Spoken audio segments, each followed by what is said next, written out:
Ang tanong ni Lola P ay, ano po ba ang pinakamaganda para ang isang babae? Ay sabihin na lang natin na sobrang masasayahan at wala nang hahanapin pang iba. So yan natin pag-uusapan for today's video. Interesado ka bang malaman kung ano ang sagot? Please keep on watching para bagayan. Kung bago ka pa lang sa akin channel, please consider to like this video and subscribe my channel.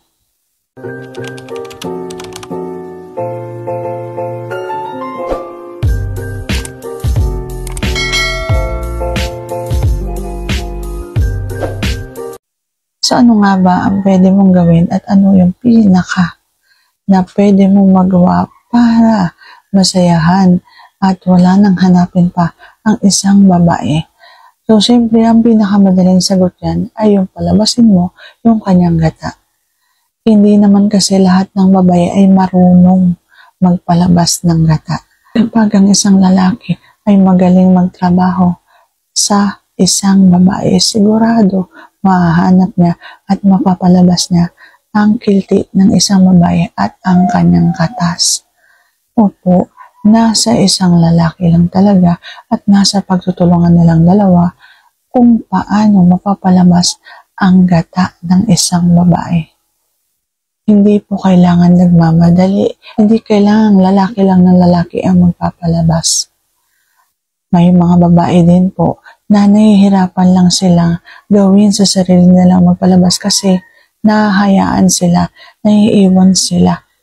Hindi din marunong yung kanilang mga asawang lalaki paano palabasin ang gata ng isang babae. Pero sinasabi ko sa inyo kapag halimbawang nahuli ninyo yan, ikaw yung taong maraming pagtatrabaho, maraming pagbusisi, maraming pagbukit-kit diyan sa isang babae, sigurado lalabas at lalabas ang gata ng isang babae. Dapat po kasi hindi kayo maiinip kapag naghahanap pa kayo ng kiliti ng isang babae at kapag halimbawang nahanap na ninyo ang kiliti niyan, siguradong doon na agad kayo pupunta sa mga susunod pang pag-aanuhan ninyo.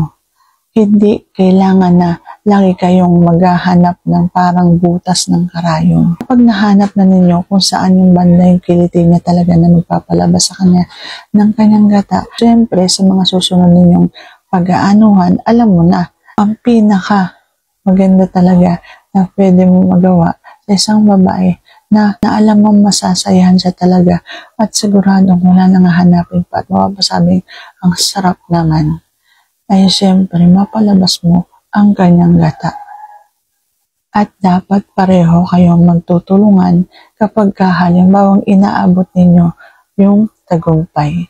So sana sagutan na tama ngayon tanong. Hindi pa like this video, please consider to like this video and subscribe my channel. Thank you for watching. See you on my next vlog.